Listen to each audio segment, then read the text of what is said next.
Hi class, it's Miss Miller, and today I want to talk to you about a rather fascinating author, Joseph Conrad, who led an even more fascinating life from Poland, born in 1857 to 1924, and he actually wrote our text, Heart of Darkness. And today I want to tell you a little bit about his background. And, actually his real name is Joseph Theodore Conrad Korzeniowski. And obviously that's Polish. And we're going to talk later about the fact that he wanted to be in disguise. He did not want anyone to know that he was from Poland, which may explain why he changed his name to Joseph, and then Conrad C, or Azalea C, with a con for Conrad instead of the K. He was born in December 3rd, 1857, and he was the only child. He married in 1896, so around 40 years old, give or take 39, Jessie George, to his wife, Jessie George. I don't know if I buy that idea of the name with the two first names. I'm not sure if I'm buying that because he did change his first name and went with a totally different one. He did travel the world by sea, so that explains why in the Heart of Darkness we have our narrator who also travels to different parts of the world as well. Primarily in Asia and South Pacific. His parents were arrested for conspiracy against the Russian Empire, and they were exiled to Russia. Both of his parents then died of tuberculosis within 4 years of each other, first the mom and then his dad. He was orphaned as a result at the age of 11 to his uncle. Now, Joseph Conrad, he's written many texts, obviously, and Heart of Darkness is perhaps the most well-received one. And he discusses in this text the colonial exploitation of the slaves in Africa. He spent 3 decades of writing, and so his primarily, all of these texts that you see, all of these, and this is just a few of many, he writes primarily of life on the sea. His own life, right? But it comes out through the characters and the mariners.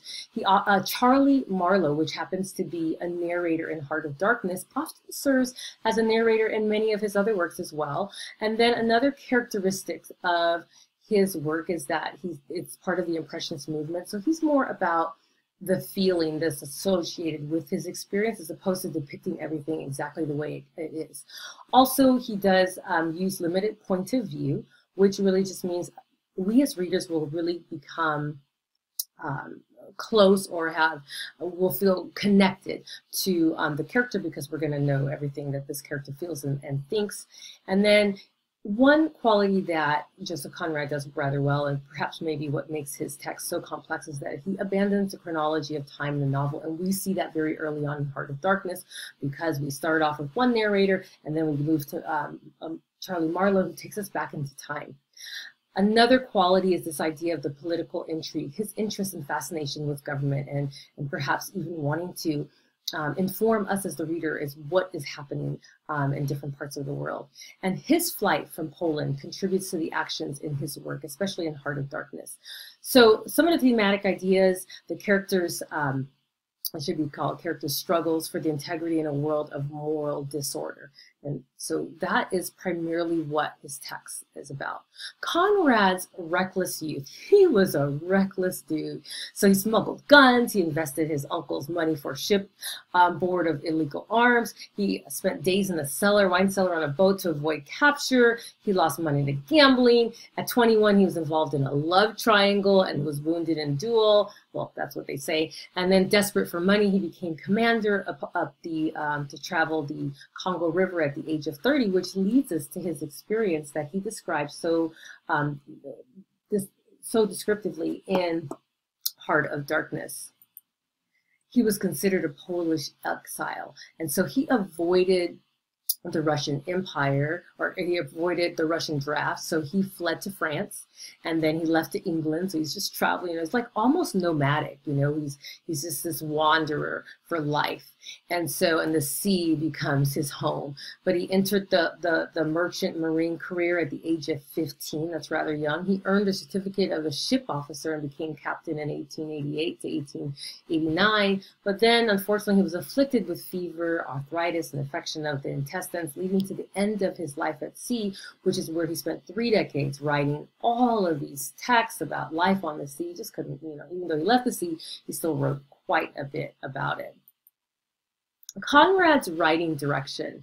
So we're going to see a focus in a few things. One is the capacity of human beings to endure under extreme conditions and stress. You are going to see this is exemplified in Heart of Darkness. The characters, all of them, are exposed to just the most extreme conditions. And so he gets to observe as an outsider in a sense, just how we handle that as human beings. So then there's the constant threat of the dissolution of human, like the end of life, right? And the integrity and the surrender to the darkness that he saw at the essential heart of the entire universe, which is Africa and in Heart of Darkness. He never comes to clear conclusions about why people behave as they do, so he doesn't really understand it. He can't really explain it to us, but he tells us what it is they do, and he professed solidarity with shipmates. So he was very committed to his shipmates and his compatriots, or the citizens of the sea, in a sense. So just a brief introduction to Joseph Conrad, and hopefully that gives us a little bit of insight into the text as we read Heart of Darkness.